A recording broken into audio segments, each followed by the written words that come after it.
Good morning, and welcome to Backchannel. It's 9 o'clock on the nose, and here we are, another day, another week. It's the 28th of March, 2022. I'm Anthony Davis, here in Los Angeles, California.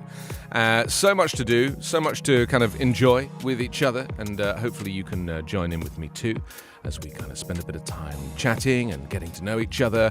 And thank you for your messages, by the way. If you've got a message that you want to kind of share with me, you can go to backchannel.tv and type it in that way. You can also, and this is the clever thing, if you have an echo show, you want to wake it up, say the word say, and then your message. And that'll come through to me here as well, so it'd be nice to chat to you that way. And finally, if you have YouTube or access to it and you'd like to use it, then you can watch the show, follow the show there as well. As I say, I'm in LA. Producer is Sarah today. She is in Brooklyn. And we'll catch up with her in a little while. We've also got some of the morning papers to look at, some of the big stories of the day, some of the stuff that's been happening this week. You know, we'll find out kind of how the land is looking. We want to talk about the asteroid that NASA says has a close approach of giant space rock, 30,000 miles an hour. That was quite something. I think that was Thursday. Is it Thursday coming? Yeah, I think it's Thursday coming. The personal data of 820,000 New York City students has been compromised after a hack. Elon Musk says humans shouldn't live longer as they will asphyxiate. Interesting. And asphyxiate society, not themselves. And Okra, a new hero in the fight against microplastics. So lots of things to talk about, and we've also got some news, some newspapers to look at, see what's happening, across the world. Let's have a little look and see what we've got here. I'm going to jump into some of these stories right now and get a sense of the flavors of the news. Hang on. Here we go.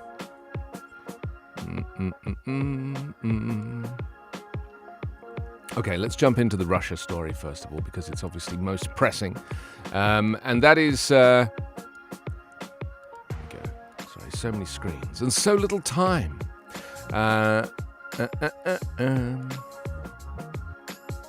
So the latest from a couple of hours ago, it's like the latest news, is that Ukraine is not willing to sacrifice its territorial integrity, it says. A senior advisor to the Ukrainian president said on the eve of further talks between Ukraine and Russia. It's Alexander Rodnyansky, an advisor to President Zelensky. He said that now the pressure is on Russia. He said clearly then they cannot sustain this war for years, and their morale is so low they can't even keep up their supplies and logistics. Ukraine would not sacrifice its territorial integrity, he said. If you ask the people who live in these areas, they wouldn't want to live in Russia. How can we leave them? Let alone the whole idea of slicing up our country. He said that a more concrete version of the Budapest memorandum, which gave Ukraine security assurances, would be necessary to secure peace. So this is kind of a step in the right direction, isn't it? Finally. I think the language has shifted a little bit, and with shifting language comes a kind of renewed attitude towards this whole war.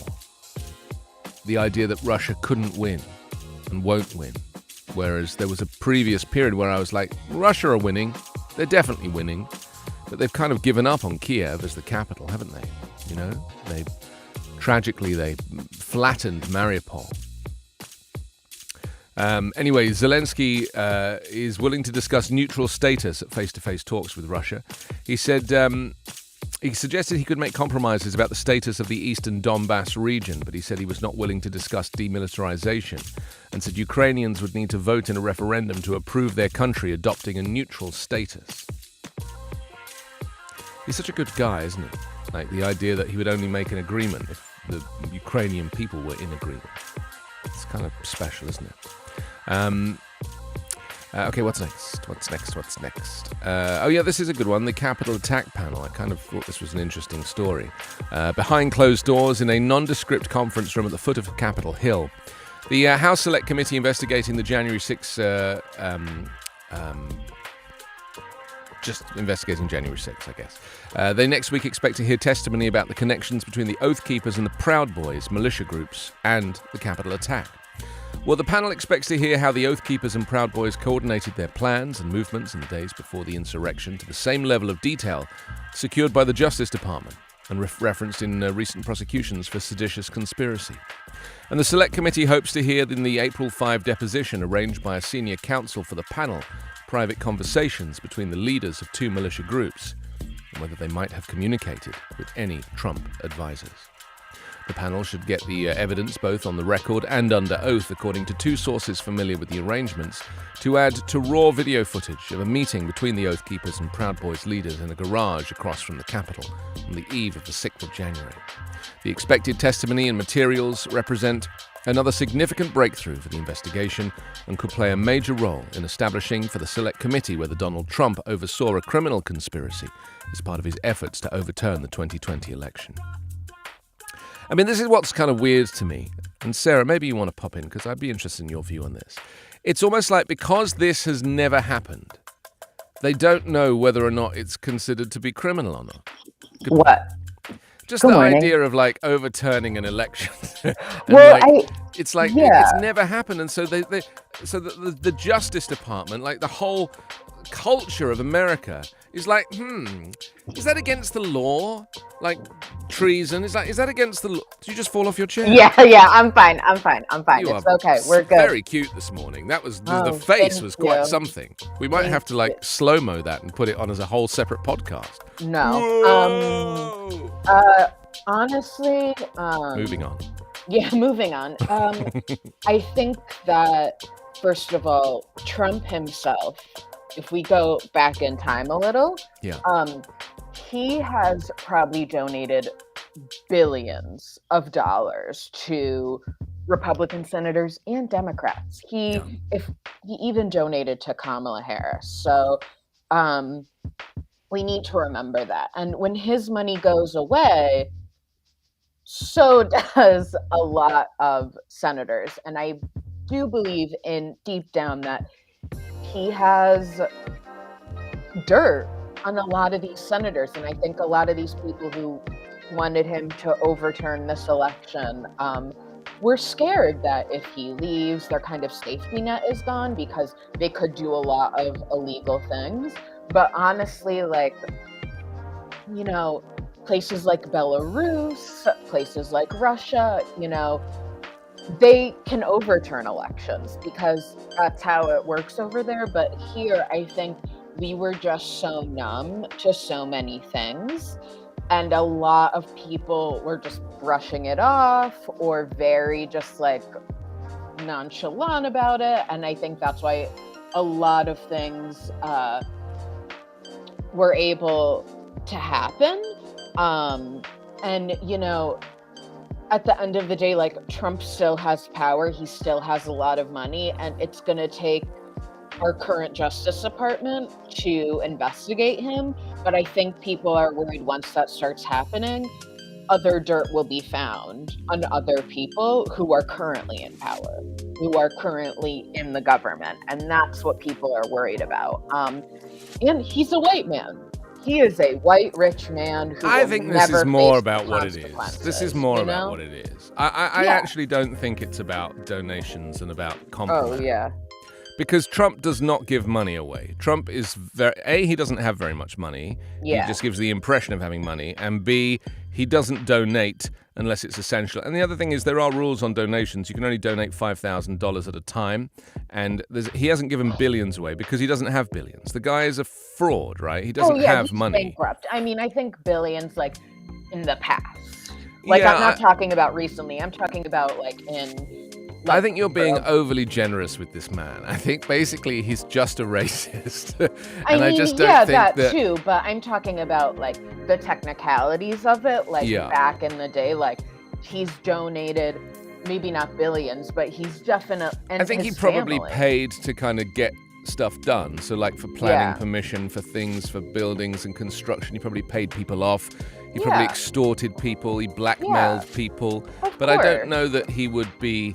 And I don't think he has compromise on people. I just think that his power as this leader, because you see, the thing is, politicians just don't know how to get to the public. Like, that's all they want, is they want to be popular, and they don't know how to do that because there's no playbook. Yeah. Trump has worked it out. Trump is a genius in that regard. He knows exactly how to play into the vulnerable. Yeah. And so that's why they want him. They want him because he is basically a ticket to get to the people and get their votes and to therefore get power. I mean, but when it really comes down to it, I mean, I'm sure you agree, and I hope everyone watching this agrees. Like,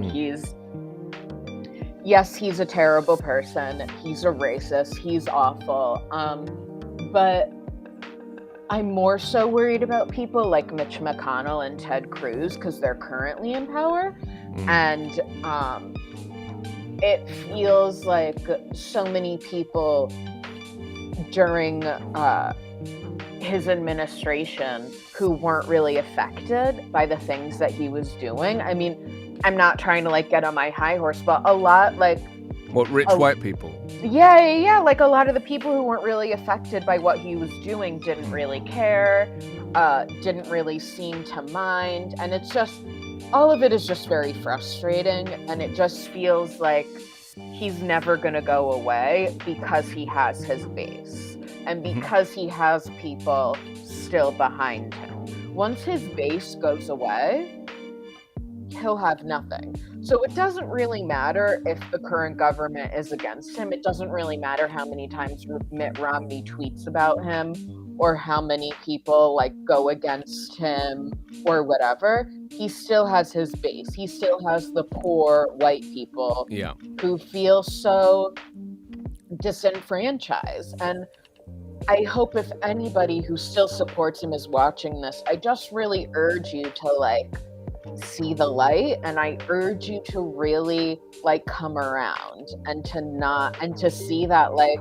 I know you're frustrated, and I know that he's something different and he's not a politician, and I'm right there with you. I get it, but we can do so much better. We can do so much better, and he's not in anyone's best interest but his own. And I wish people would understand that.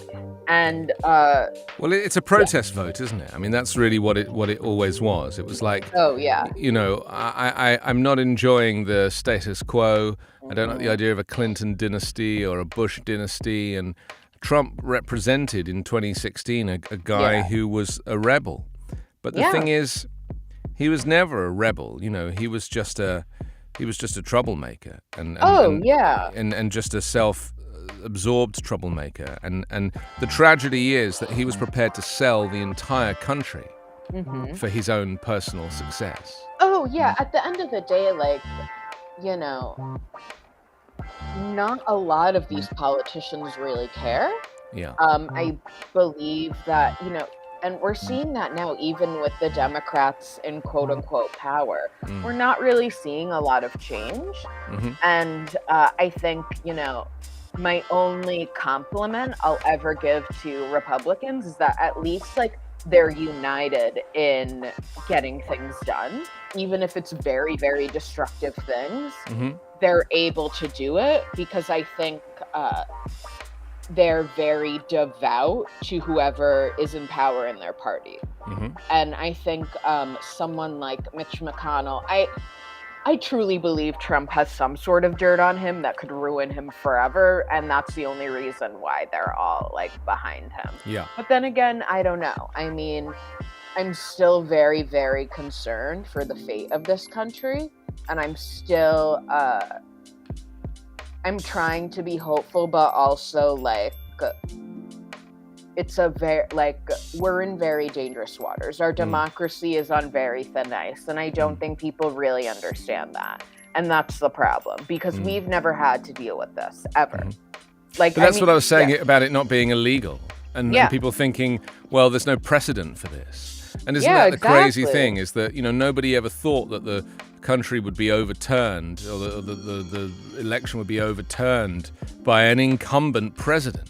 So there was no precedent for it. So it meant that now that it's happened, people are questioning whether or not was that an illegal act, whereas in any other country, I mean, where I'm from, they would chop your head off for it. I mean, not these days, obviously, but, of course. But people need to remember, like, I was talking about this with my roommate last night. One of your roommates. One of my roommates is that, you know, in the United States, we're 355 million people. We're not all going to agree on stuff, which is fine. I love a good, healthy debate. That's great. As long as your views aren't rooted in the oppression of other people, let's debate. Let's talk. Like, I'm all for it. But even traveling to different states in this country, it's like going to a different country.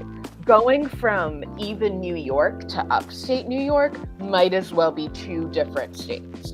Going from like DC, or Arlington, Virginia, to other parts of Virginia might as well be a different country. Like even from where you are in LA, like it might have, like, honestly, the current system we have just doesn't really work. Like honestly, every state should really just be its own country. That's what it really should be. I don't know, sometimes I think that, but like, we're just like, the idea that this many millions of people are all going to agree and be able to work together is not ideal. Like places like England or Sweden or any other country, it's a much smaller population, besides India, of course, and China. But like, you know what I mean? It's just, so I feel like it's a lot easier for everyone to sort of come together, whereas here it just feels like we're very, very divided. And also the left is very nuanced. I think the right is a bit simpler in terms of the values or lack of values. And being kind of anti-abortion and anti-gay rights and anti-trans and anti-civil rights and all these things. Whereas basically, if you go on the right, it's very easy to be anti-everything. But it's harder to be pro things because you have to be activated. You have to be active. You have to, if you're pro civil rights, then you kind of have to do something about it. And I really feel like the nuance on the left is harder to govern. This is why a lot of people get frustrated with democratic leaders. It's because they can't please everybody because our views are so nuanced on the left, whereas on the right, it's a bit more cut and dry. Oh, yeah. Well, also the two-party system just doesn't work. There should at least be four, I think. Yeah. I think that even within the Democrats and Republicans, there's at least like three parties in each one. Right. At least right now. Yeah. Joe Manchin's not in any of them. Yeah, exactly. Yeah.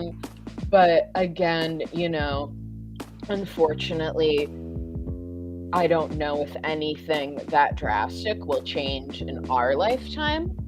And I feel like for it to change, the drastic actions that will happen might not be pretty. It might not be a very civil time in this country when that does happen. And I mean, in my perfect world, there wouldn't even be a Senate. We would just have the House of Representatives because that represents the country so much better than one person from each state. That doesn't make sense. Yeah. So, yeah, I mean, I think we're looking at it now. It's just a very not great system that we're in. But the system is working the way it's supposed to. Well, it's not democracy broken, has been protected. system. I mean, that's really the thing, isn't it? Like, Trump only successfully overturned the election by delaying it for a few hours. That was the effect of the insurrection. It was delayed until the nighttime because of the riot, but fundamentally it didn't work. He failed. There's a breaking story actually saying that his lawyer, John Eastman, must turn over to the House Select Committee around 100 emails that he's refused to submit to the investigation. A federal judge has ruled today saying that Trump, more than likely than not, committed felonies over the January 6th insurrection. This is literally just broken just now, which is the closest they've got so far to saying that Trump orchestrated this. It's just been reported just now. By who? The Guardian are reporting it right now. Oh, yeah, but like so many people have said that. I need Merrick Garland to say it. Well, no, this is a federal judge has ruled today and said that more likely than not, Donald Trump committed felonies over the insurrection. I just wish that Joe Biden would say that, or more people who actually can do something, because honestly, like, and I would just like to say, through all of this whole thing, I really, really feel for his son Baron, who is really taking the brunt of all of this and has had to grow up in this environment. And seeing all of this is just really not healthy for him. And honestly, like, I don't know. Well, he's screwed, isn't he, as a child? You know, he's got these toxic parents who, you know, I'm sure Melania is a very devoted mother, but fundamentally she still has some very extreme views. You know, she's very right-wing. Well, I think, I mean, she is here because of Trump. I mean, she is in the United States because of him. And I think that, I mean, I think she's probably just done what she's had to do to survive in a way. I mean, I don't condone any of the things that she's done. If I were her, I'd be signing the divorce papers immediately. I think that... Well, the fact that she stuck through him through this suggests that she's actually a very similar person. Yeah. You know? Yeah, I mean... Can I flip the subject a second? Because I really want to debrief on last night. If you saw the Oscars... Oh, I don't really watch award shows, but I saw some news on Twitter. So you know what happened with Will Smith and Chris Rock? Yes, I do. Did you watch the video, the little sequence? Did you see it? Oh, yeah, everybody has. Everybody's seen it. I mean, I think it was a moment of weakness for Will Smith. I think, you know... listen, I don't think Chris Rock was right for making fun of Jada Pinkett Smith's alopecia. Yeah. When it comes to Black women's hair, it's a very sensitive topic. Their hair is constantly being policed by society. Yeah. And actually, not just Black women's hair, Black people's hair in general. And to the point where we've had to literally make laws saying you cannot tell Black people what to do with their hair. Like, that's literally what we've had to do, which is insane. But laws have had to be made because of that. Did Will Smith need to slap him? No, he didn't. That wasn't right. But, you know, he did it, and I think he's apologized for it. And I think that Chris Rock and Will Smith have probably talked to calm everybody down. And, you know, he was defending his wife. So I agree with that part, but... Did you see his wife's face when Chris Rock made the comment? Because that's what I freeze. Yeah.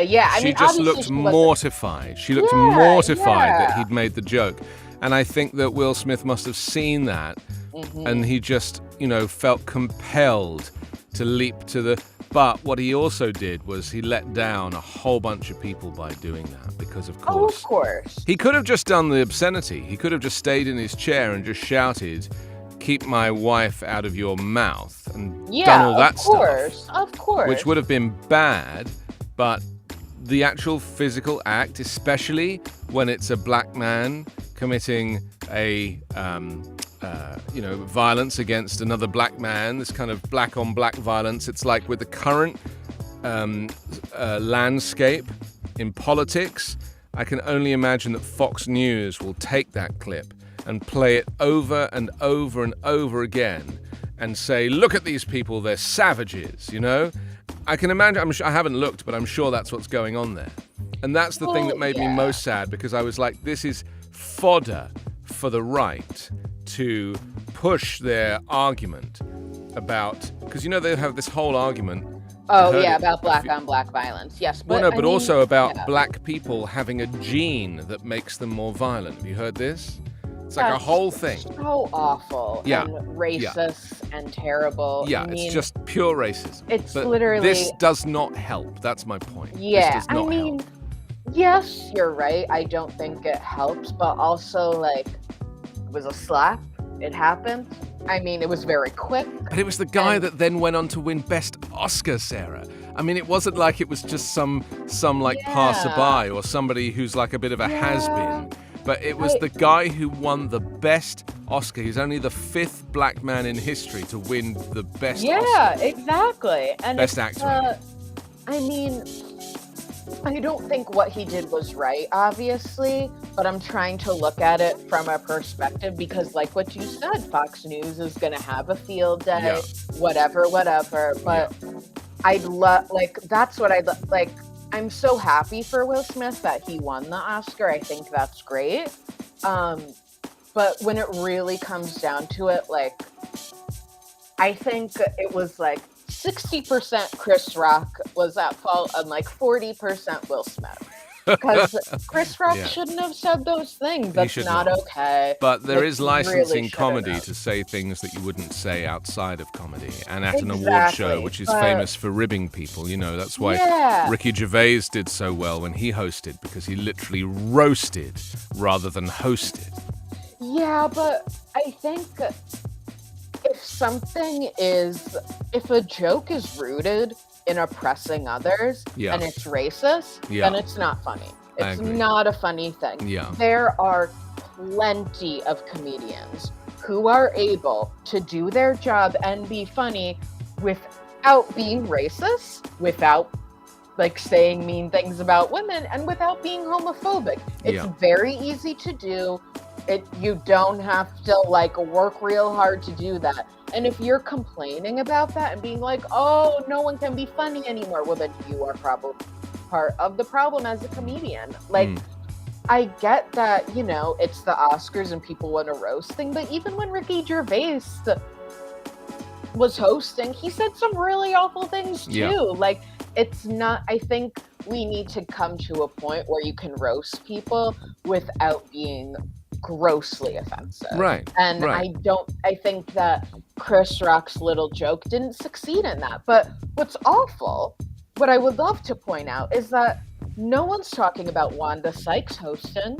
No one's talking about how all these women were hosting the Oscars. Everyone is talking about this slap. That's all anybody cares about. And I think when it comes down to it, that's what I really have a problem with, is that there were so many historic moments. The first openly queer woman of color won an Oscar. That's amazing. And as a queer person myself, like, that's so cool to see that. But people only want to talk about the slap. And that's, I mean, and I'm a little mad at Will Smith for that, to be like, wow, well, it's kind of, he sabotaged a historic night, you know? Yeah, but also, again, Chris Rock just should have kept his mouth shut and not made fun of another black woman's hair. I agree. That's but not okay. Chris Rock, as we know famously, is a very acerbic wit. And, you know, he does take it to the edge. That's his job. And I guess that he just picked the wrong guy. And also, of course. I wonder if, because, you know, they were sitting right in front of him, I wonder if that was ad-libbed or whether he'd written that joke in advance. I think he wrote it in advance. I definitely think he wrote it in advance. I mean, you can't, like, I don't know. I wish it didn't happen. I wish more people were talking about the historic moments of the night. And I think Will Smith has come to terms with that. I think he did apologize. He got up to do his acceptance speech. I didn't watch it yet, but I read about it. And apparently he apologized to the Academy, and he apologized to, you know, everybody present. And he said, I really hope they'll have me back. And I also read that the LAPD are not investigating because it was they shouldn't. Because that's, no. And also, and the Academy tweeted they don't condone violence, but yet we gave Harvey Weinstein an Oscar and Roman Polanski Oscars, and they are rapists. Oh, can I say that? Yeah, you can't really with Woody Allen, but you can with Roman Polanski. Woody Allen and Roman Polanski, and no, who's condoning them? I'd love to hear the Academy condone Woody Allen. I'm waiting. Like, are we? Isn't it interesting? There can be such a gray area with artists. You know, no, I think it's a gray area when it comes to. I think that because Will Smith is black, they chose to make a statement, but they didn't make a statement about Woody Allen or Harvey Weinstein or Roman Polanski because they're white men. And I think that's what it really is. Like, I'm noticing the hypocrisy in all this. Like, Woody Allen should not have a career ever again. But that's what I'm saying about the gray area. The fact that there are actors that are still prepared to go and act on his movie sets, knowing all of this evidence against him. Yeah. And it's almost like his legacy overshadows his behavior, a little bit like Michael Jackson. You know, it's like when these people become part of the fabric of American popular culture, as Woody Allen movies have, because some of my favorite films are Woody Allen films. And you know, it's hard for me because obviously I watched the documentary, and I believe what's her name? Rowan Farrow. Rowan, yeah. Yeah. I believe her, you know? So I'm like stuck between a rock and a hard place. Do I not listen to Michael Jackson music anymore because I believe the two boys that made the documentary about him? I believe them, you know? Yeah. So what do? I think we just have to separate the artist from the maniac. I mean... Please don't die. Oh, yeah. No, I'm fine. I think that... I mean, unpopular opinion, I don't like Woody Allen movies. I don't think they're that funny. I think he relies too much on being Jewish to create some comedy. I don't understand. And I'd love for someone to let me know why people think he's so great, because I've never thought that. I could try if you want me to. I mean, no, it's my parents have done enough of that, but I see. I don't think it's him that's necessarily the reason I watch these movies. My favorite movie of his is called Sweet and Lowdown. It stars Sean Penn, and Woody Allen's not even in it. Oh yeah. You know. Yeah. It's more about human nature, and they were really the first movies to kind of analyze and display the insecurities of humanity. Oh, absolutely. And the inner monologue, and to look at people's inadequacies as well as their adequacies, because you know, Hollywood was making all these perfect films with perfect-looking people, and Woody Allen was making dysfunctional films with dysfunctional people, and that's kind of why I like them. Yeah, I mean, it's a slippery slope, but when it really comes down to it, I believe in accountability. Yeah. We talked about this on Get On Up right before the show. Wow, you've been working hard today. I mean, hey, I'm all about, producing. I love it. But, Trevor Noah was saying, and James brought this up on the show, James always has great insights, but we need to counsel people and not cancel people. Right. And that's the issue. Yep. I think that Michael Jackson, first of all, he had a messed up upbringing, and that is some very tame language that I'm using right now. Yeah. And, people like Kanye West right now, or people like Woody Allen deserves to be canceled 100%. Harvey Weinstein deserves that. They all do. But I think holding people accountable is really, really important. And as a society, we don't always do that for everybody. We kind of pick and choose who we want to hold accountable for their actions. And myself included, there are some Kanye West songs that I still listen to. Does that make me a terrible person knowing what he's done? Yeah. Maybe. I mean, I've kind of recently started to go through my Spotify and delete some of his songs. That's interesting. I don't think it makes you a bad person in the same way that I can still listen to Smooth Criminal and be very happy about it, of course. Or Man in the Mirror. I mean, I can't deny myself these amazing songs. Yeah, but Michael Jackson is also dead. So I feel like there's a little bit of that's the gray area, is that he's not alive anymore, unfortunately. R.I.P. I mean, and he did so much for the Black community in the music industry. Yeah. And as well as many other Black artists who came before him and after him, but I think it's just really important we hold people accountable. And going back to, Will Smith and everyone, I mean, we're not going to cancel Will Smith. We're going to counsel him. And I think, he had this instinct, I got to stick up for my wife. I mean, they've had marital issues. Things have been going on. We don't really know what happened.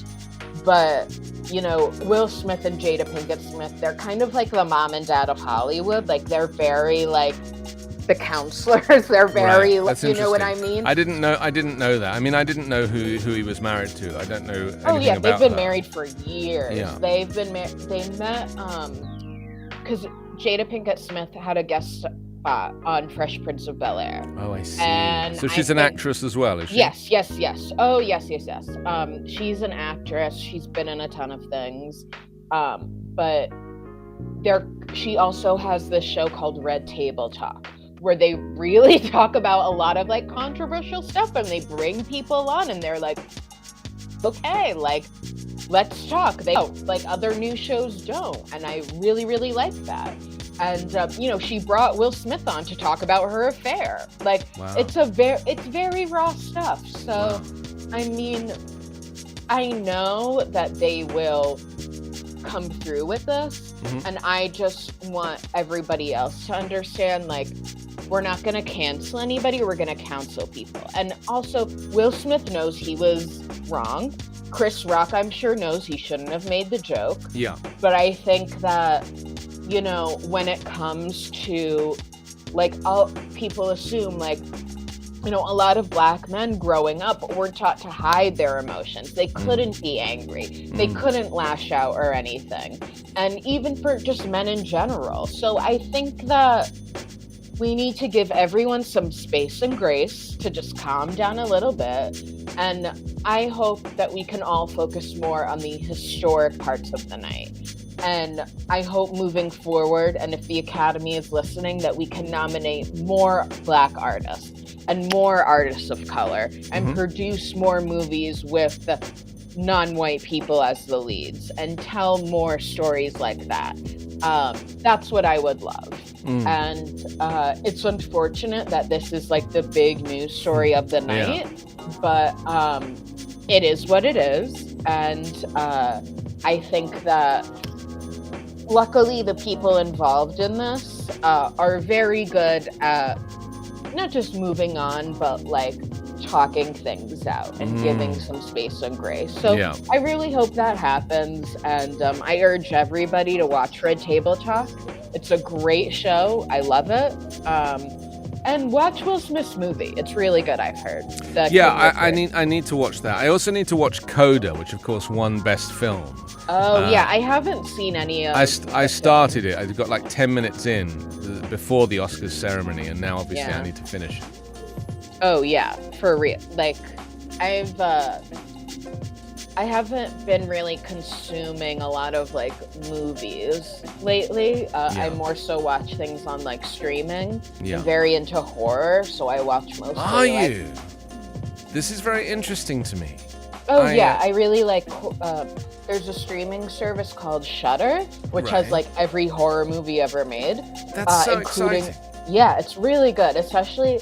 They probably have the best like international horror movie section that I've ever seen, because I'm very into like Korean horror movies and like Japanese horror movies. I think they do horror the best out of anybody, and so that's where I go really. Such a wonderful genre to be interested in. I was in a horror film that did really well actually. I've only done a couple of movies, but I was in a film called Ghost Stories that Martin Freeman was in. I think I've seen that. It's about 3 years old. Yeah, I think I've seen that. Ghost Stories, you said? Yeah. Ghost Stories, I think I saw it on Netflix, maybe? Yeah, I'm pretty sure I've seen him. Well, there was called Ghost Stories. There was two films called Ghost Stories that came out around the same time. Oh. So you'd need to check that it was the right one, but I was in one of those. Because there is a Filipino horror movie that is called Ghost Stories. Right. So... I mean, it's not a very niche title, is it? It's pretty there's a lot of movies called Ghost Stories. Yeah. But this one came out about 3 years ago. Okay. All right. It's a film? It's a movie, and it did very well at the festivals, and... I'm just looking it up as well. It seems like it is an Indonesian film. No, that's not. Oh, yeah, that's the one I saw. It's the British one. Oh, okay. The one I saw, I think, was either Indonesian or... Well, they also made a Broadway show about it. Oh, yeah. Anything when it comes to like blood, guts, ghosts, exorcisms. Yeah, it was 2017.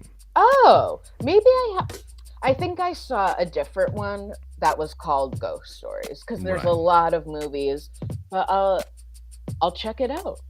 You should check it out. Yeah, I have a voice role in it, where I play a radio host. Okay. In a really good scene, actually. All right, but I'll check it out. It's a good film. I just looked on the IMDb. Oh. There it is. And then awesome. no, that's not going to work, is it? But like, yeah, I can see. Yeah. That's the show there, Ghost Stories. So I do recommend it. It's a very good film. But it went to Fright Fest and all of these various festivals and did very well. Yeah. Who doesn't love a horror film, eh? Oh yeah, I love it. Yeah, I kind of love a horror film as well. Yeah, during the pandemic, I really got into them a little more. Yeah. Yeah, they're great. Which is the best, if you had to make one recommendation? Which is the film that everyone needs to watch? You have to watch Train to Busan. It's one of my favorite zombie movies of all time. I love a zombie movie. Yeah, Train to Busan. Train to Busan. It's a Korean horror film. Okay. And Slither. Yes. I'm putting Train to Busan on my list. Okay. 2016, I see. Okay. That looks great. So exciting. I mean, I love a recommendation from somebody who's really into a particular genre. Mm-hmm. So I'll cut a deal with you. I'll watch Train to Busan if you watch Ghost Stories. And I think I've already seen it. We'll reconvene. Yeah, we'll reconvene. I'll watch it. Remind yourself of it at least. But of course. Did you love what was the film that won the best Oscar? That was a horror film a couple of years ago. Oh, Parasite. Parasite. What did you think of that? Yes, I did love that. Actually, Chu Woo-sik, I think I just pronounced his name wrong, who plays the son in Parasite, is in Train to Busan. Oh, he's a very, very famous actor in Korea. Incredibly famous. Yeah. He's been in a lot of stuff, but he's in both of those films. So I already knew about him before Parasite. And Bong Joon-ho is an amazing director. So everyone should watch his movies. I also recommend The Host. It's a great Korean horror film too. He's a great, great director. Isn't it wonderful that you wouldn't expect like horror movies to come out of South Korea, but I suppose if you don't know a huge amount about the culture, you wouldn't necessarily know in advance. But they operate in this very interesting space, where they can make the ordinary seem very unordinary. And I really like that. Oh, yeah. Oh, of course. I mean, I think, great horror movies have always come out of Korea and Japan, I think. And do you like manga as well, and that kind of genre? I'm into some anime, but I don't really do the whole like manga thing. Yeah, so we'll see. There's a whole exhibit here at the new Academy exhibit that they talked about a little bit last night. Wanda Sykes played in a very funny video of her arriving at the new Academy Museum and, looking around at stuff. And I went to it when it first opened about 3 months ago. And it really is a wonderful structure, what they've built here. It's the whole new home for the Academy of Motion Picture. Yeah. And they have a whole floor dedicated to, Japanese cinema. It's very interesting. Not to me, because I'm not really into Japanese cinema, but I recognized how good the exhibit was for people that are. Yeah. Okay, I'm going to jump into the rest of the newspapers. It's great to see you, Sarah. Thank you for sharing the space with me. I appreciate you've worked very hard this morning, so I'll give you some time to chill. All right, have a lie down. See you later. All right, thank you. Okay, that's producer Sarah in Brooklyn. I'm Anthony in Los Angeles. This is Backchannel. On Monday, it's March 28, 2022. So that news that just broke is very interesting. That just came in about a judge saying it's likely that Donald Trump committed felonies in the Capitol attack and demands emails from his lawyer.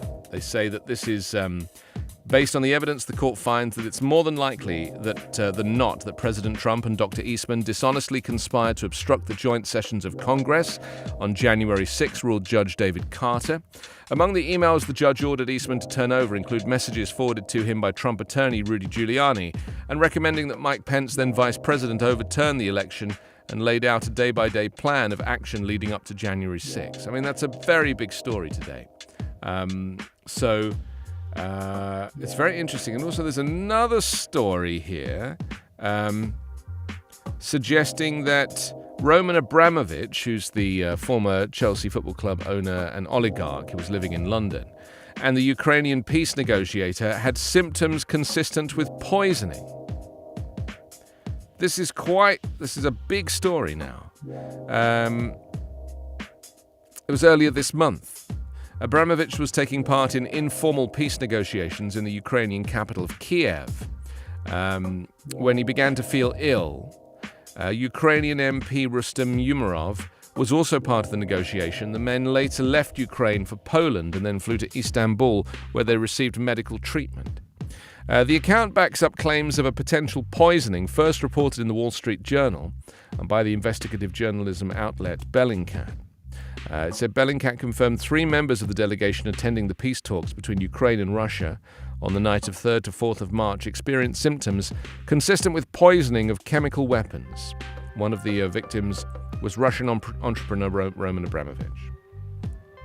I mean, this is significant. I mean, really is a big story. So I'm very interested to see how, I think people are beginning to realize that Russia really is like as bad as everybody feared, and the leadership in Vladimir Putin, it's terrifying. It's quite terrifying. So we've got this, what's another story about Trump, which has just dropped, which is 2 of Trump's former top advisors, Peter Navarro and Dan Scovino. They're now facing mountain legal peril after the House committee investigating the insurrection moved a step closer to recommending criminal charges against them. The members of the committee were expected to meet today to discuss whether to hold Navarro, Trump's former trade advisor, and Scovino, his former deputy chief of staff, in criminal contempt of Congress. A contempt report released on Sunday accused the 2 men of ignoring subpoenas that require them to hand over documents and face questions from the committee. The committee is expected to vote unanimously to recommend charges, triggering a House vote.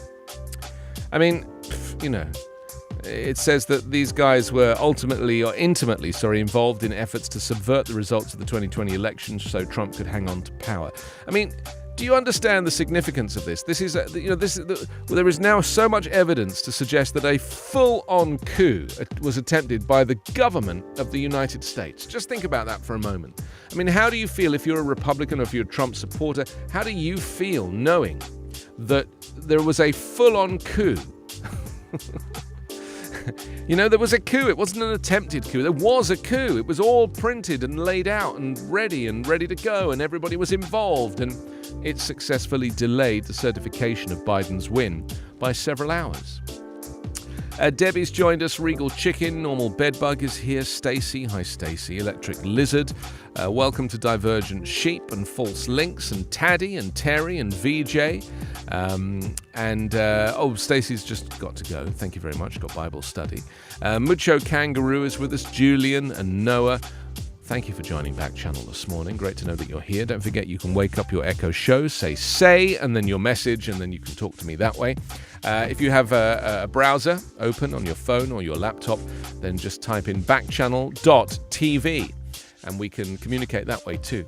And then finally, if you would like to, and if you care to, you can follow the show on YouTube, where we are streaming as well. So lots of ways to join in the conversation, be part of what's happening here. All right, let's have a look at some more of the stories. I wanted to mention this Elon Musk story, which was kind of interesting, the founder of Tesla and SpaceX.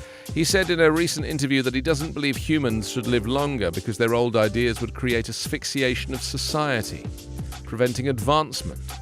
Yes, while the tech billionaire categorized declining birth rate as the single biggest threat to the future of human civilization, Musk told the CEO of Business Insider's parent company in an interview at the Tesla factory that longevity was less of a concern to him. He said, "I don't think we should try to have people live for a very long time. That would cause asphyxiation of society because the truth is most people don't change their mind. They just die. So if they don't die, we'll be stuck with old ideas and society wouldn't advance."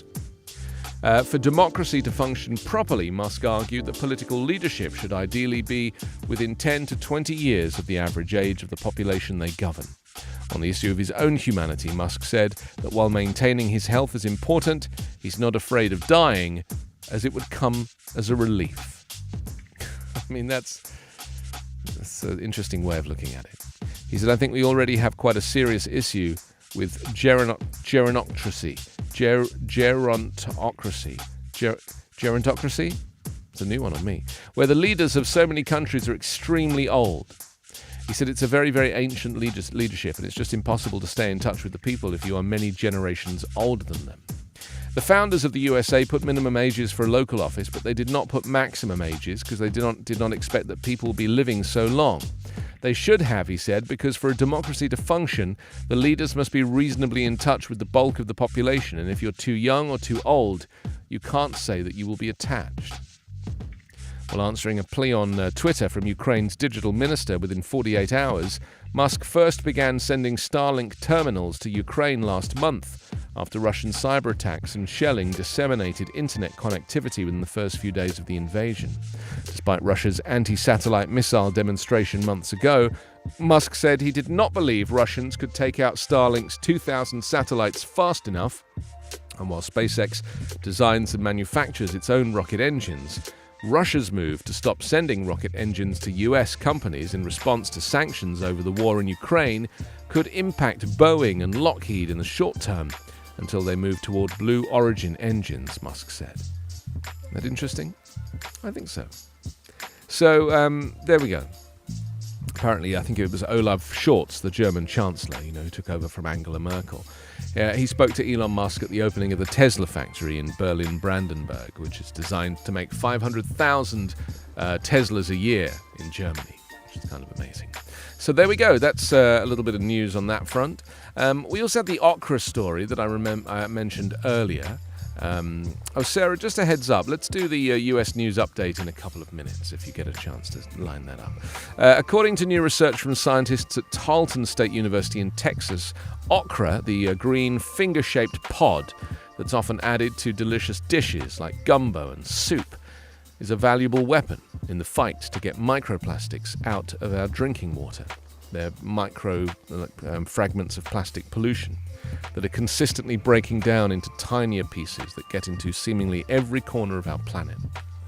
And since microplastics become so minuscule, it's incredibly difficult to prevent them from infiltrating any environment, including our own bodies, monitor them or remove them. While some may not be partial to okra because of its slimy, gooey texture, it's this quality that allows a compound from the plant, which is essentially or scientifically a fruit, by the way, even though it's thought of as a vegetable, to be utilized as a safer method of filtering out microplastics from water. Currently, water treatment plants typically remove microplastics from municipal water supplies by adding flocculants to the water, which are chemicals that plastic particles stick to. And when the flocculants are added to plastic-polluted water, they form clumps of microplastics that get big enough to be removed, taking the particles with them. Well, the problem with flocculants is they can become toxic too, which is why Dr. Rajani Srinivasan and his colleagues at Tarleton State University decided to look for safer alternatives by investigating compounds extracted from several food-grade plants. And they found that when the okra was combined, the resulting compound was very effective at removing microplastics from seawater. So the researchers discovered that when the okra was paired with those from tamarind, the same positive effects were seen in fresh water. It's so interesting to me that we can take natural things and have them mix with other natural things and then protect us. Do you know what I mean? It's a kind of amazing. I love it. Okay, so that's the okra story, which I mentioned earlier, and I suggested would be something we would find interesting. Real Camels dropped in. Hi to Rustic Fish, Noah, Julian, Musho Kangaroo, Useful Raccoon, welcome. Nice to see you. Thank you for joining Backchannel this morning. There's also this asteroid story that I mentioned earlier, so we'll look at that in just a second. First, we're going to do the US News Update. It's a podcast that I put out every single day. You can download it wherever you get your podcasts. And yeah, here it is.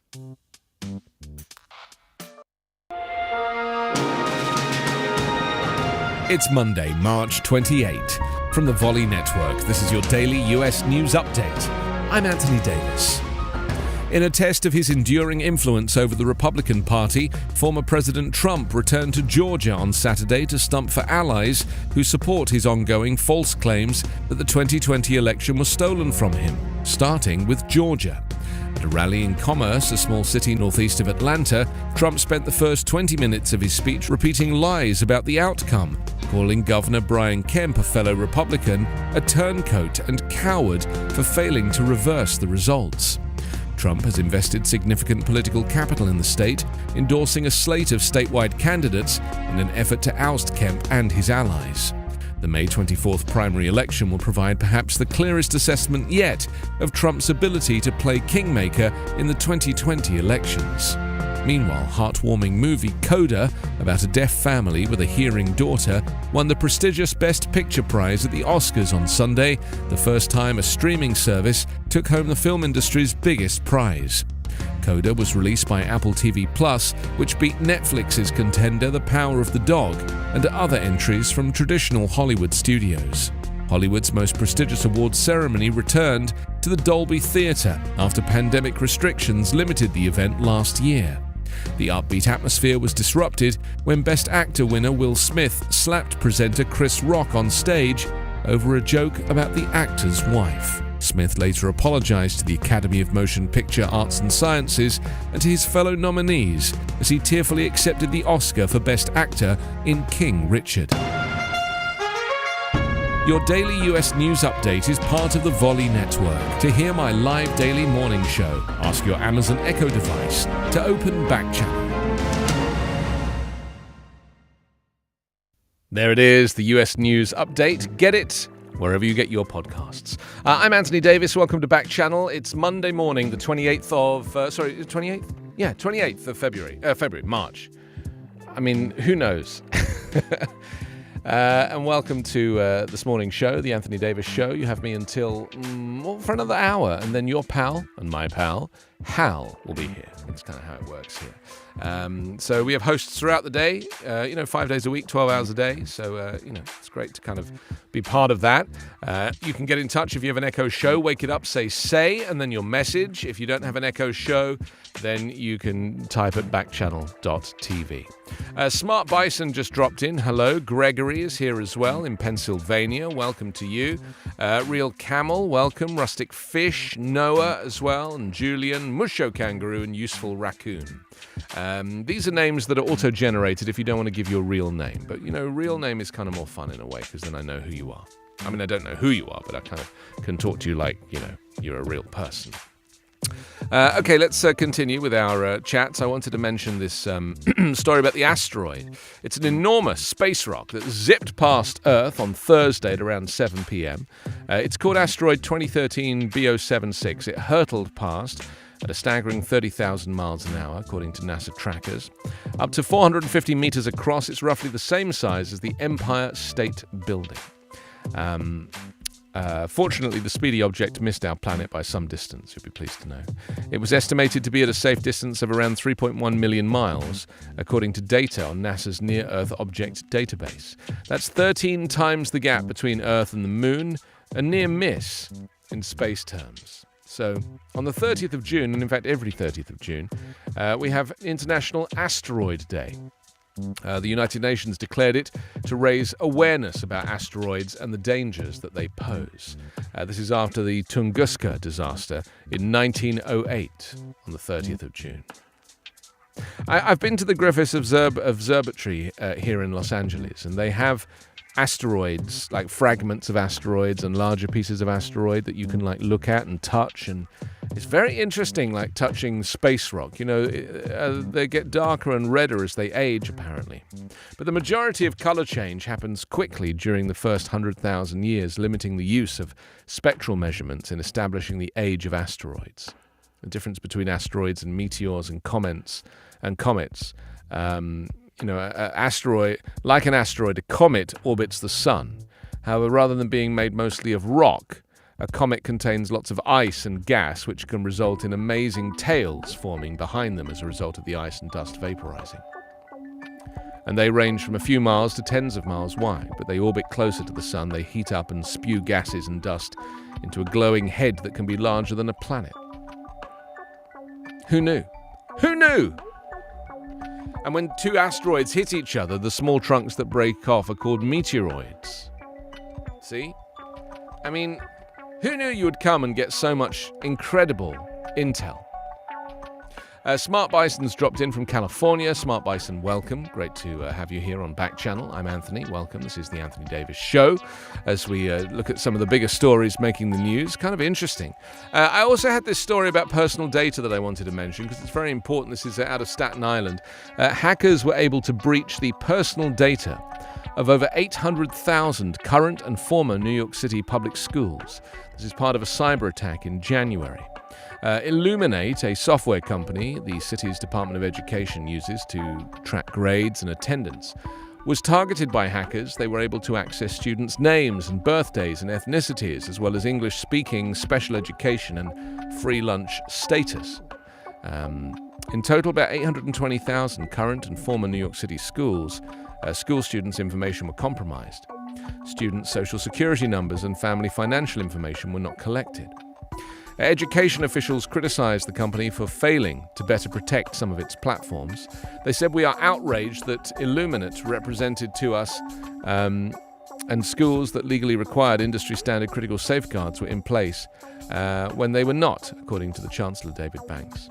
So the Department of Education said they plan to send letters to families affected by the cyber attack. Some compromised data dates to the 2016-2017 school year.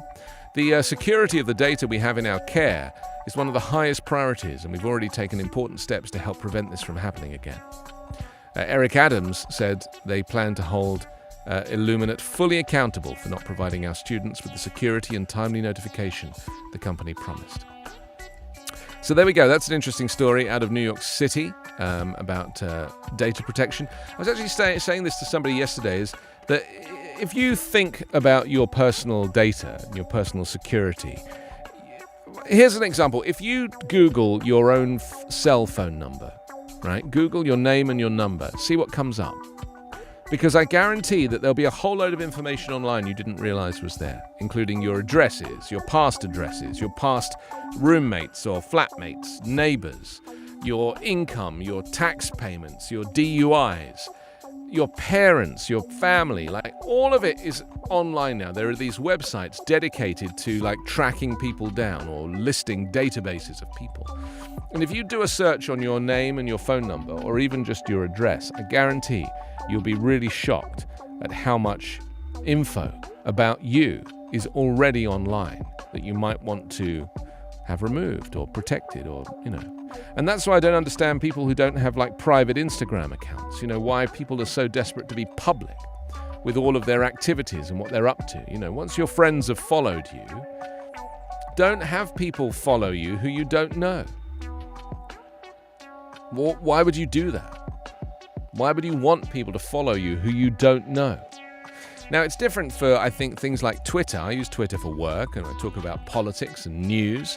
And obviously, I have people that follow me who I don't know, and I don't follow them back, and I tend not to reply because I don't have time. So I put out a tweet, people can read it or not read it and write about it or reply or not reply, but I tend not to engage with it once I've put it out there.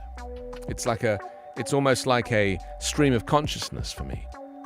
But if somebody does write something and it's blocked or it's put up as offensive, or something, it's inappropriate, then I will just block them immediately. I won't even think about it. I must have blocked 3,000 people now. I've actually blocked more people than I follow. I realised that Barack Obama follows me the other day. That was kind of a nice feeling. Honest Elephant has dropped in. Lauren Curtin, welcome. Thank you for joining Backchannel. Nice to see you. So let's move on with some of these conversations, because this is, we were talking a little bit about the Capitol attack earlier, and this is a story regarding, we mentioned this earlier about Donald Trump, and there's new information coming out this morning that the January 6th committee is now going to be, certainly subpoenaing more information from John Eastman, who was the former Trump lawyer, emails and the like, Peter Navarro, Dan Scovino. These are all people now that the committee is interested in. And of course, they can't do anything that would criminalize these people, but they can recommend to the Department of Justice who needs to be investigated, and then that will happen. And I really do feel like Donald Trump is only wanting to run for president now because he knows that otherwise he's going to get prosecuted. He spent his life running away from the law, or paying off the law, or doing something to just keep him out of prison. A little bit more information coming out of Ukraine. Let's have a little look, see what we have here. That's right. It's Ukraine government investigates video alleged to show torture of Russian prisoners of war.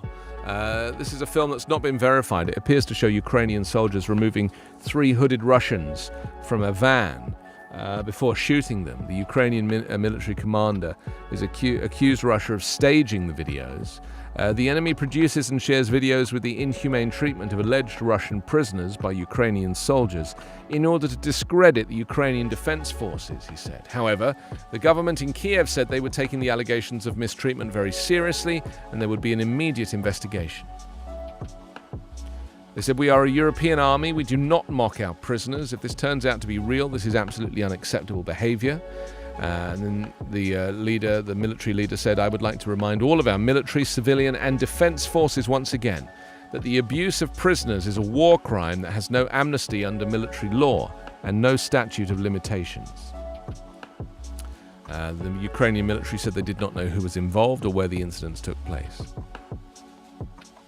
I mean, this is the problem with Russia, is that they do put out propaganda all the time to kind of give the impression that the Ukrainians are bad in some way, bad people, you know?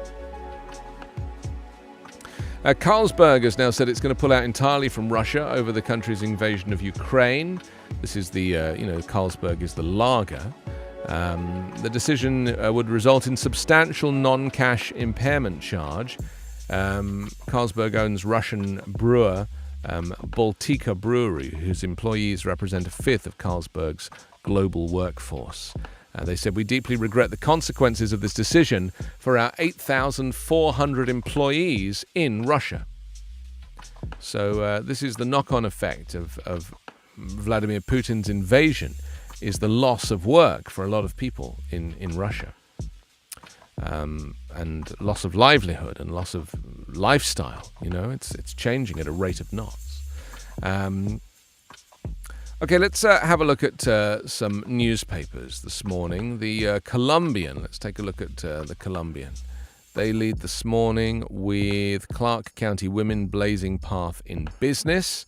And armed robbers hit Washington marijuana shops. And what else do we have here? And film fans, Kiggins Theatre owner Dan Wyatt works hard on historic Vancouver mainstay. There you go. That's the Colombian. Got a few interesting newspapers here. The Gazette Extra this morning. They lead with 7 Janesville City Council candidates vie for 3 open seats. Also, organizers cancel Warbird Weekend Air Show, usually held at Southern Wisconsin Regional Airport. And Rock County Board postpones $96 million jail funding vote. So there we go. That's basically how the Gazette Extra operates. And finally, the Express News for the San Antonio region. This is for Stacey, although I think she's had to drop off. They lead this morning with large wildfire worsens south of Medina Lake.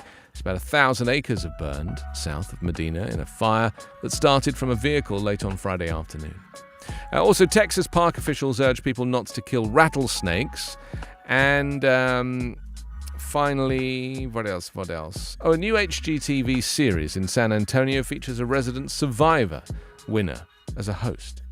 I have a friend who used to have a host on HGTV. His name's Clive, English guy, lives here in California. And he had some great shows. I think one was called like Nice House, Shame About the Garden or something? I don't know. So there we go. That's three of the little newspapers that I just happened to have here. Let's take a look at some of the other stories that we have making the headlines on this Monday. Monday is a very interesting day. I always think if you want to get anything done, do it on a Monday or a Friday. As in, like, if you want to have a meeting with somebody and have consequences to that meeting, as in, like, positive things come from that meeting, do it on a Monday or do it on a Friday. Because I think on a Monday, people are like, yeah, this is the week. I've had some rest. I'm going to kind of take the week on and do some good stuff. And I can deal with that on Tuesday or Wednesday. And on Friday, if you want to ask for a raise, Friday's a good time to do that because, you've got the weekend for them to think about it and not feel too stressed. And then on Monday, they're like, oh, yeah, what the raise? Yeah, okay. That's just what I'm thinking.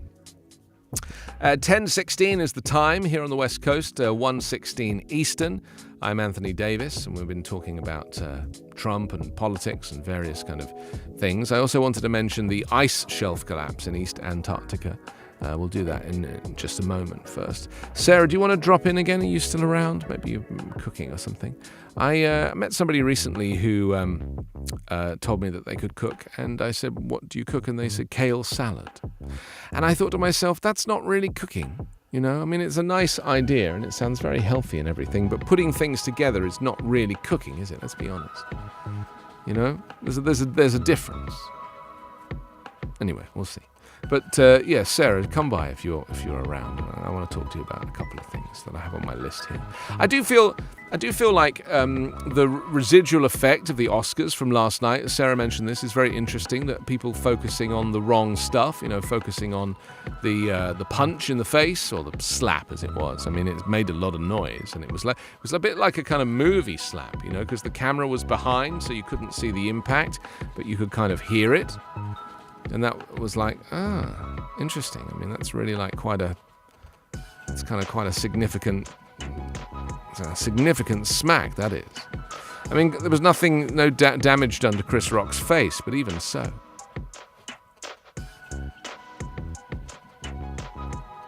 So this story about Trump committing felonies is obviously the biggest story of the day, I think. That's going to be something that kind of reverberates around the news agenda for the next few days. Should we look at some of the winners and some of the losers in the Oscars? If you watched it on ABC last night, maybe you didn't.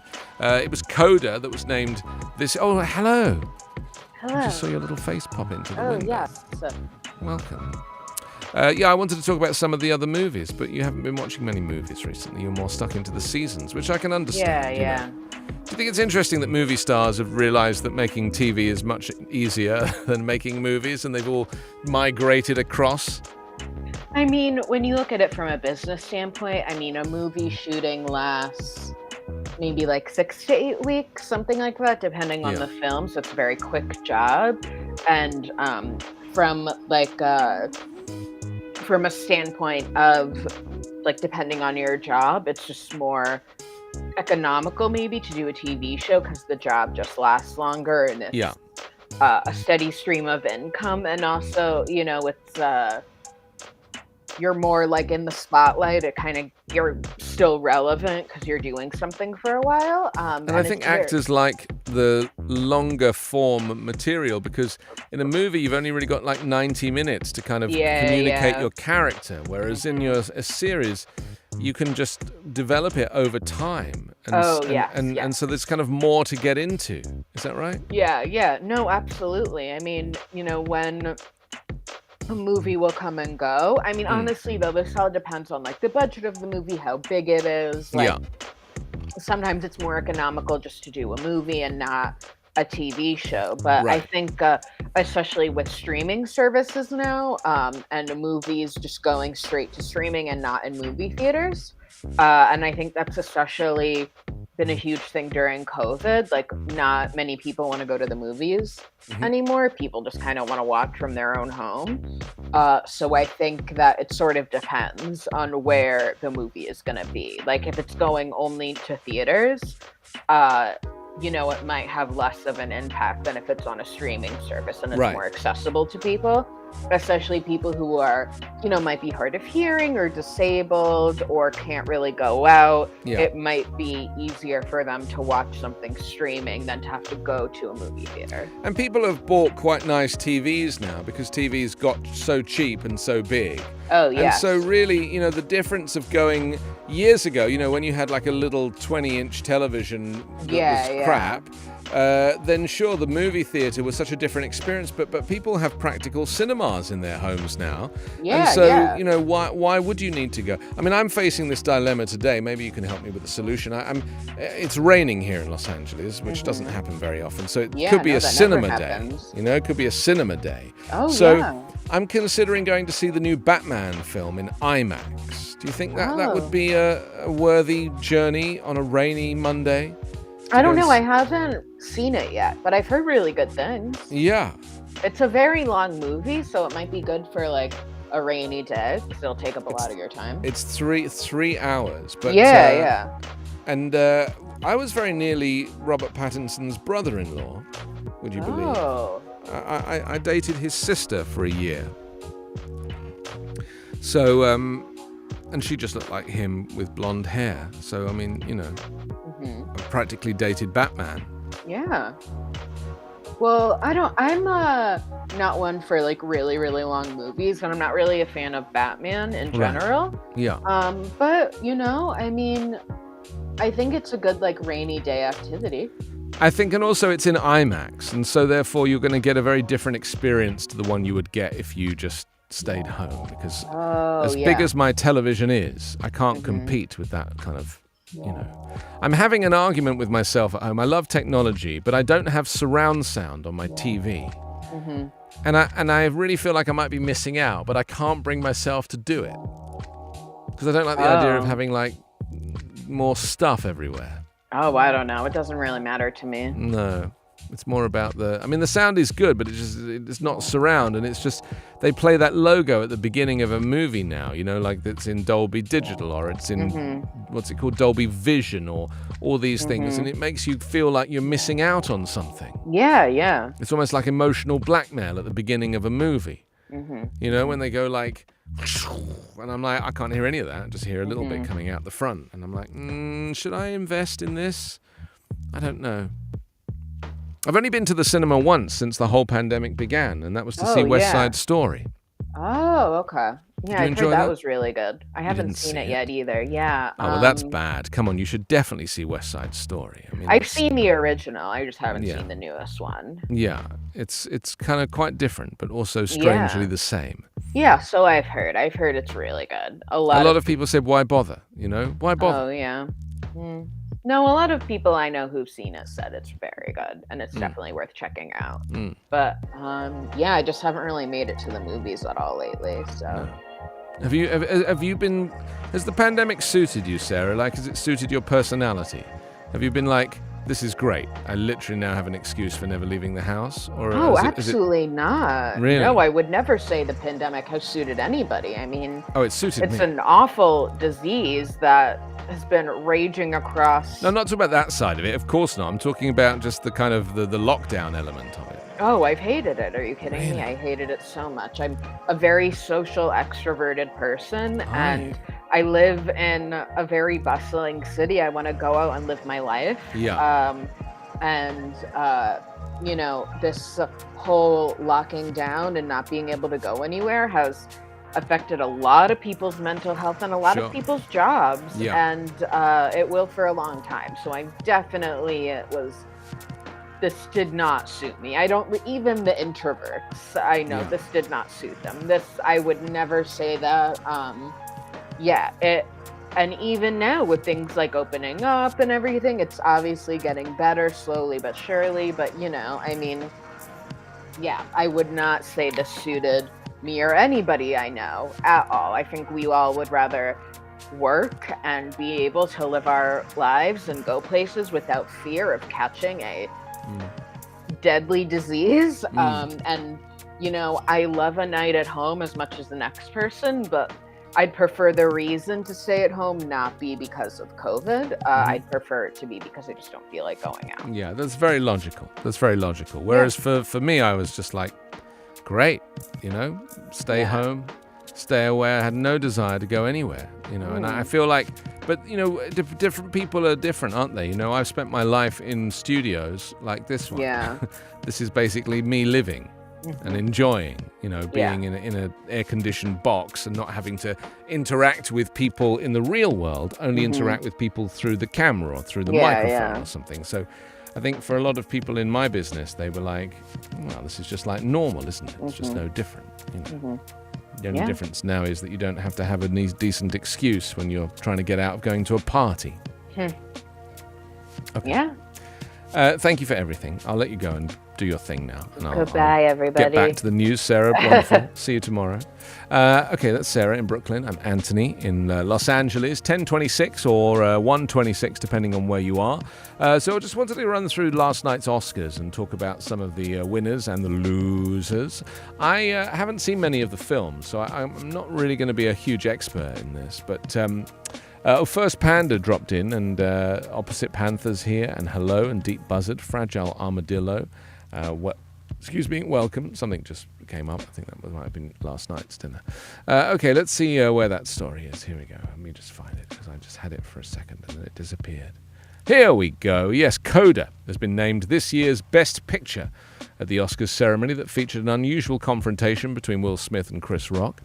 The Apple TV Plus drama, bought from the 2021 Sundance Film Festival for a record-breaking $25 million, became the first film from a streamer to win the award. It's a remake of the French film La Famille Bélier, focusing on the only hearing member of a deaf family. Thank you to the Academy for letting us make history, said producer Philippe Rousselet. Producer Patrick Washberger thanked the Academy for recognizing a movie of love and family in this difficult time. Troy Kotsur also won Best Supporting Actor for his role in the film, making him the second deaf actor to bring home an Oscar, joining his co-star Marlee Matlin, who won for Children of a Lesser God in 1987. I really want to thank all the wonderful deaf theatre stages where I was allowed and given the opportunity to develop my craft as an actor, he said in an emotive speech. This is dedicated to the deaf community, the Coda community, and the disabled community. This is our moment, he said. Well, Sian Heder, who is Coda's writer-director, also won Best Adapted Screenplay, becoming the first woman to bring home the award by herself since Emma Thompson in 1995. Coda's become the first Best Picture winner, with fewer than 4 nominations since Grand Hotel in 1932. Meanwhile, it was Will Smith that had the night's most viral moment with Chris Rock, after the comedian made a joke about his wife, Jada Pinkett Smith's shaved head, saying he was looking forward to G.I. Jane 2, which, let's face it, is not a good joke. Like, it's a lazy joke. People have been making, like, G.I. Jane jokes for years. You see, I mean, I've obviously heard it a million times, because I shave my head, as you can probably tell, although these headphones are actually glued on.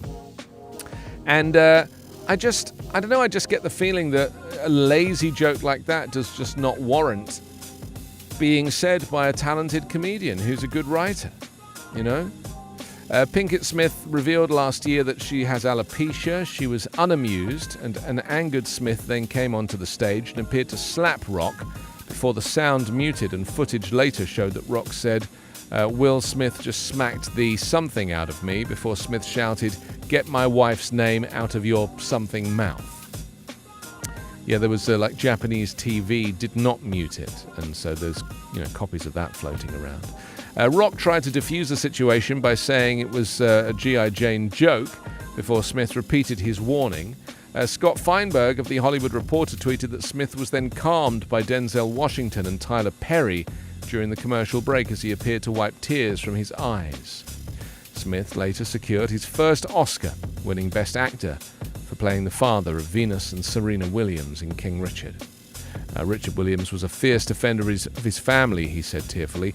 I know to do what we do, you've got to be able to take abuse. You've got to be able to take people, talk crazy things about you. In this business, you've got to have people disrespecting you, and you've got to smile and pretend that that's okay. He then recalled advice given to him just before by fellow nominee Denzel Washington. He said, at your highest moment, be careful, because that's when the devil comes for you. He said, I want to apologize to the Academy. I want to apologize to all my fellow nominees. Art imitates life. I look like the crazy father, just like he said about Richard Williams, but love will make you do crazy things. Will Smith said it all. Let's have peace and love and quiet, Anthony Hopkins said later on stage. Will Smith said it all. Let's have peace and love and quiet. The award for Best Actor went to Jane Campion for the queer psychodrama The Power of the Dog, the only win for a film that had led the pack with the most nominations. Campion was only the third female director to ever win the Oscar for Best Director, following in the footsteps of Catherine Bigelow for The Hurt Locker and Chloe Zhao last year for Nomadland. She thanked the film's actors. She said, I'm moved to call my friends, and then called the win a lifetime honor. Well, Jessica Chastain was named Best Actress for the televangelist biopic The Eyes of Tammy Faye, her third nomination and first win. The actor spoke of recent times of trauma and isolation and how suicide had affected many, including herself. She paid tribute to the LGBTQ+ youth who feel out of place with their peers and face discriminatory and bigoted legislation that is sweeping our country. At times like this, I'm reminded of Tammy, she said, and her radical acts of love. She said, to all those feeling alone, I just want you to know that you are unconditionally loved for the uniqueness that is you. The film also won the only other award it was nominated for, Best Hair and Makeup. Ariana DeBose was named Best Supporting Actress for her performance in Spielberg's remake of West Side Story. She became the first openly queer woman of color and only the second Latina to ever win an Oscar. She joins her West Side Story co-star Rita Moreno, who also won for playing the character of Anita in 1962. She said, for anyone who's ever questioned your identity, there is indeed a place for us, DeBose said, while paying tribute to Moreno as a divine inspiration who paved the way for a ton of Anitas. And then it was Brit Kenneth Branagh who picked up Best Original Screenplay for his semi-autobiographical drama Belfast. He said it's a great tribute to an amazing city. His first win from 8 nominations.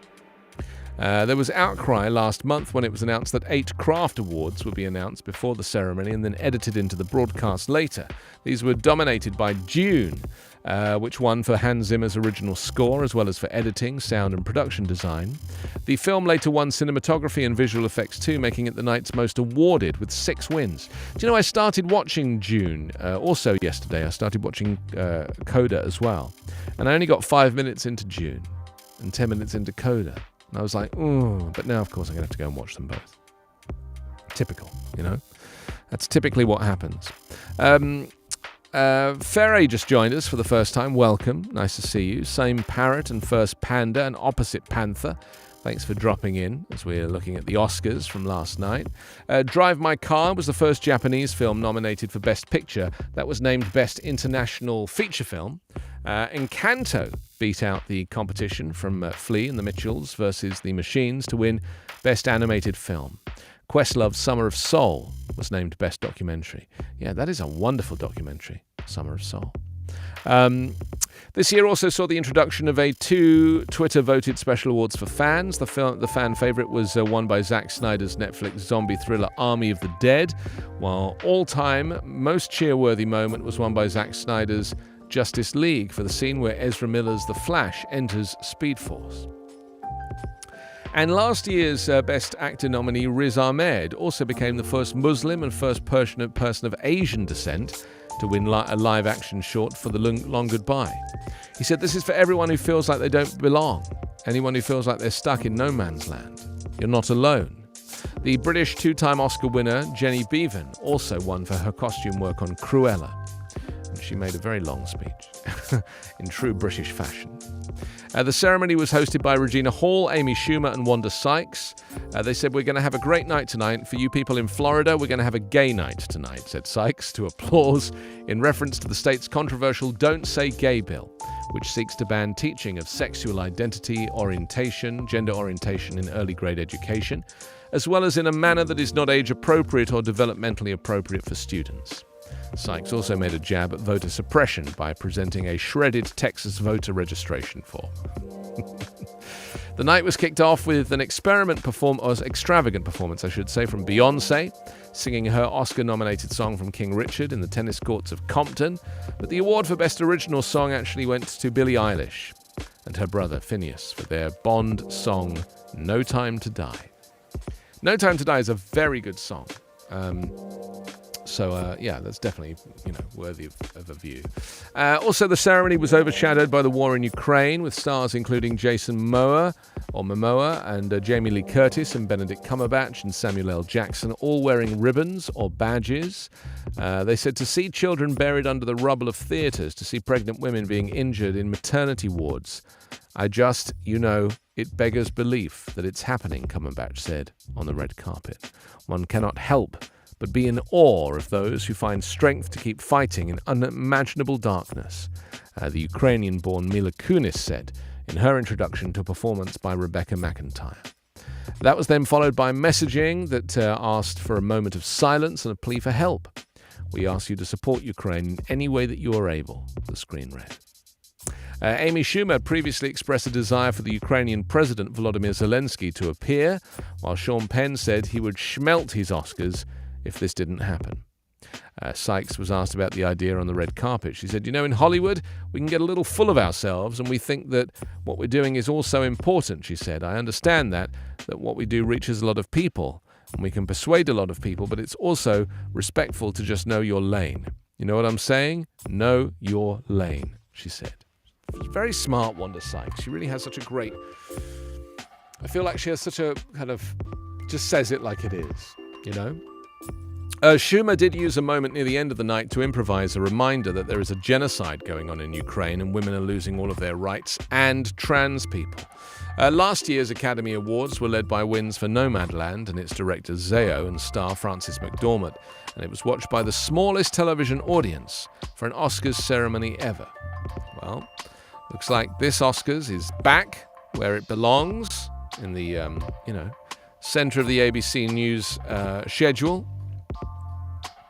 So I just wondered if you watched it and if you've seen any of the movies, and if you want to comment on, which of the movies is a favorite of yours. Ginger's joined us as well from North Carolina. Ferrer is back again. So thank you for spending your time with Backchannel today. I'm Anthony Davis, and you've got me for another 20 minutes, and then it's your pal, Hal, here on the show.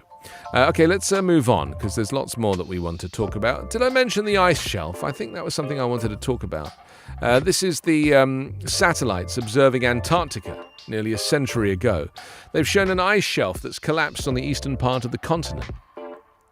Yes, the collapse of the 450 square mile Congo ice shelf in part of the continent called Wilkes Land occurred in mid-March. It was first spotted by scientists with the Australian Bureau of Meteorology and appeared in satellite images taken on the 17th of March. Ice shelves are floating tongues of ice at the end of glaciers that in Antarctica serve as outlets for the continent's massive ice sheets. Stresses cause cracks in the floating ice, and meltwater and other factors can cause the fissures to erode and grow to a point where the shelf disintegrates rapidly. According to the National Ice Center, the largest fragment of the Congo shelf after the collapse was an iceberg named C-38 that was about 200 square miles in size. So there we go. The loss of a shelf can allow faster movement of the glaciers behind it, which can lead to more rapid ice sheet loss and thus greater sea level rise. Ice shelf loss is a major concern in West Antarctica, where warming related to climate change is having a greater effect than in the east. So, I do feel that, people have kind of forgotten, because climate change is now more of the conversations we're having are about, temperature, and the reality, temperature in being too hot rather than too cold. But the problem with these ice sheets is that the glaciers behind them, they might be small. Even if they were to accelerate, they would have minimal effect on sea level, or the order of fractions an inch over a century or two. But while some ice shelves have collapsed in West Antarctica, notably the much larger Larsen B in 2002, the Congo Collapse is the first observed in East Antarctica since the era of satellite imagery began in 1979. It's been retreating for several years. It was an unhealthy little ice shelf to begin with, but it happened to become stabilized between the mainland and a small island. So while the collapse was not a complete surprise, it occurred sooner rather than later. I mean, the reality is now that, that climate change has already happened. Like, it's not something that we're predicting. Like, we're actually in the midst of it. The collapsing ice shelves are things we've been talking about and reading about for years. And here they are. Now we're at a time when these things are actually happening. It's actually going on. Ice shelf collapses for the first time since satellite images began subserving Antarctica half a century ago. The Great Barrier Reef has been hit by a sixth mass bleaching event, an alarming indicator that the area is under intense stress from the waters around them, which have been growing steadily warmer as a result of climate change. The warmth could have led to more surface melting of the Congo ice shelf, helping to further erode its fissures and hastening its collapse. But they say that it's likely the windy conditions resulting from atmospheric river, combined with the record low sea ice around Antarctica this season, playing a larger role. We have to get our heads around the fact that these things are already happening.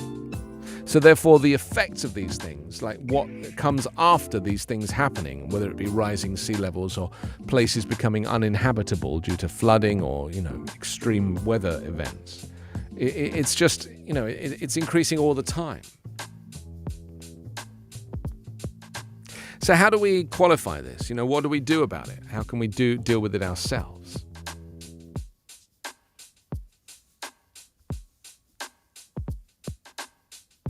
East Antarctica has been considered to be the more stable region of Antarctica, with less warming and even ice gains in some areas. Well, the collapse of the Congo ice shelf doesn't really change that view. They say we don't see any indication this is going to happen in the rest of East Antarctica. This comes from Dr. Scambos, who studies the more at-risk ice shelves and glacier in West Antarctica. She said it'll be interesting to see what happens with the glaciers behind Congo. Every time one of these things happens, it tells us a little bit more about how bigger parts of Antarctica are going to respond when bigger events occur. So there we go.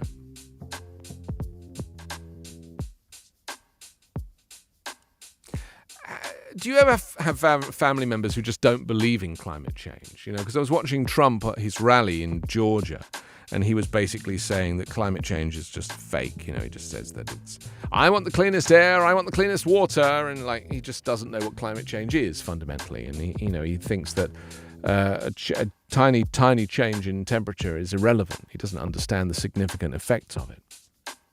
But my point is that he is very typical of a lot of people of his generation who just don't understand the human effects of climate change.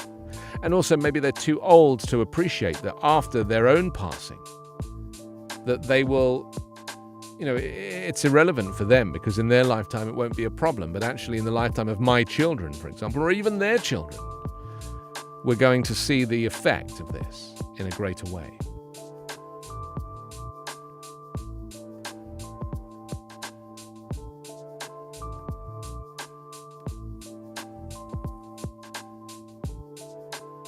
It's 10:43. This is Backchannel. I'm Anthony Davis.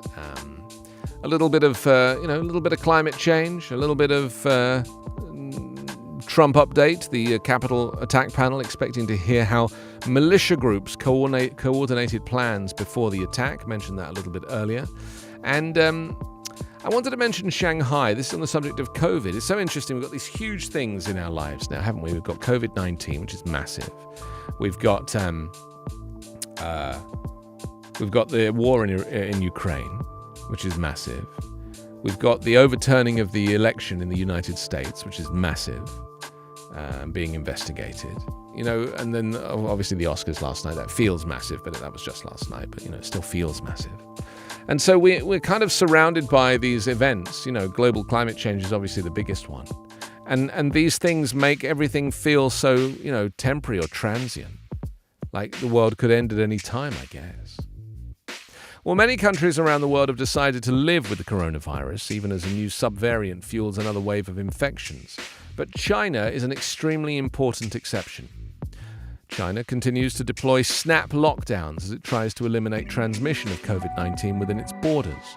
The policy is hanging over the outlook for the global economy and financial markets, presenting more unknowns as investors scramble to assess the impacts of the war in Ukraine and surging inflation. Well, starting today, around 11 million residents in the east half of Shanghai will be banned from going out for 4 days as mass testing kicks off. The staggered lockdown will then move to the other half of the city, which is about 14 million residents. The announcement sent global crude oil prices down sharply as traders bet that the restrictions would reduce demand from a top consumer China, which imports around 11 million barrels a day. Stocks are holding their ground. Shanghai Composite Index ended Monday almost 0.1% higher. Shanghai Stock Exchange remained open and said it would offer online services for firms that want to go through the process of listing shares. But how vital is Shanghai? Well, the lockdown in Shanghai is a big deal, not just because of the city's scale, but also because of its deep financial and economic links. Shanghai accounts for about 4% of China's economic output, according to Larry Hu, but because it's a major hub of the Chinese economy, the indirect impact could be substantial as well. And that's right, Shanghai is literally the financial center. That's where, all of this stuff happens. This is where this all kicks off. Well, the lockdown and uncertainty about what Beijing will do next as it maintains its fierce fight against the virus is a threat to China's economic growth target of about 5.5%. It's already its lowest in 3 decades. Consumer spending and China's real estate sector, which was already under serious pressure, are likely to bear the brunt of the pain.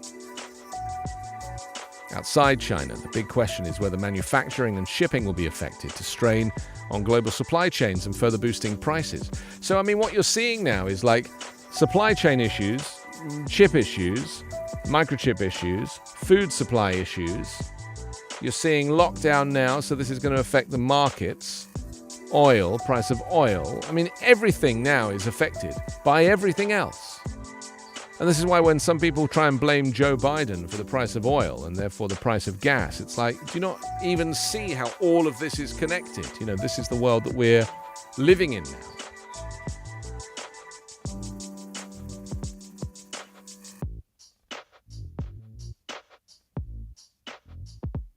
Shanghai's main ports are operating normally.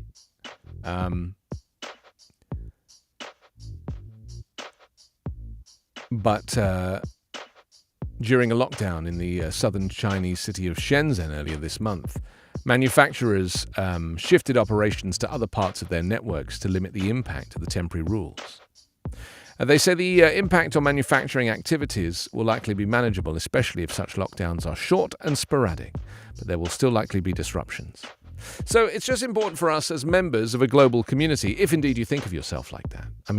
Some people think of themselves, if you're an American living in America, you'll think only of your space, of the America that you inhabit, your town or your city or your state, maybe your country. But I think, I've traveled, right? I traveled 5,500 miles to relocate here. And when I was living in London, it was part of Europe still, before Brexit. And so the European Union was very much affected by what happened in the UK and vice versa. And then, of course, we were close to a lot of other trading posts that weren't in the EU. So I always thought of myself as a European and a global, living in a global society.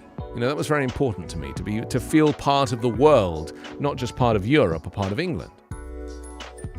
And moving here, it's so far from anywhere else. We really are, like, as a continent, we are so huge and so isolated that it's very easy when you live in the United States just to kind of feel like, well, the rest of the world is irrelevant,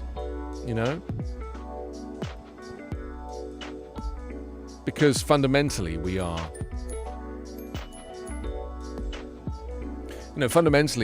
we desire to just get on with our lives. And it's very easy just to ignore all of these things.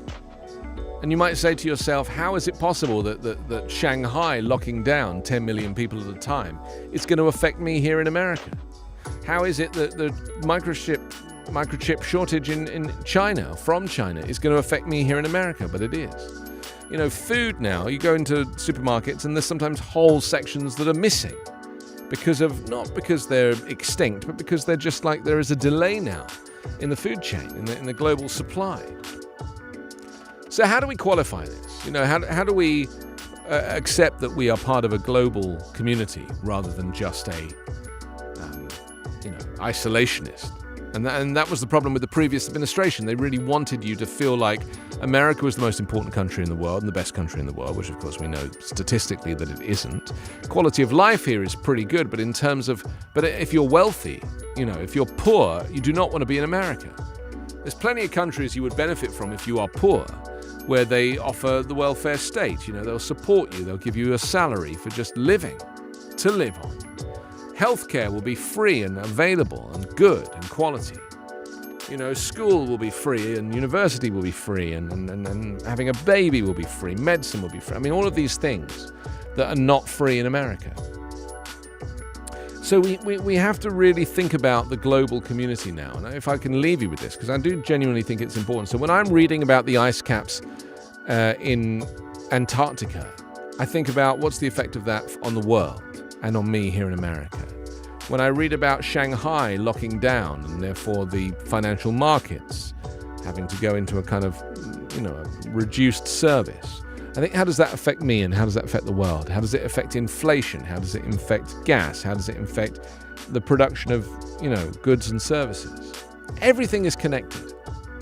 And yet we somehow seem to deny ourselves these thoughts because we get so obsessed with our life in our home and our local Walmart or our local Ralph's and then so we kind of tend not to go outside of the confines of our little space. But that's why I say it's always good to travel and to live outside of your own country, or to really, if you're going to travel, don't just go for a week or 2 weeks, go for months. Take time out, really spend time with yourself.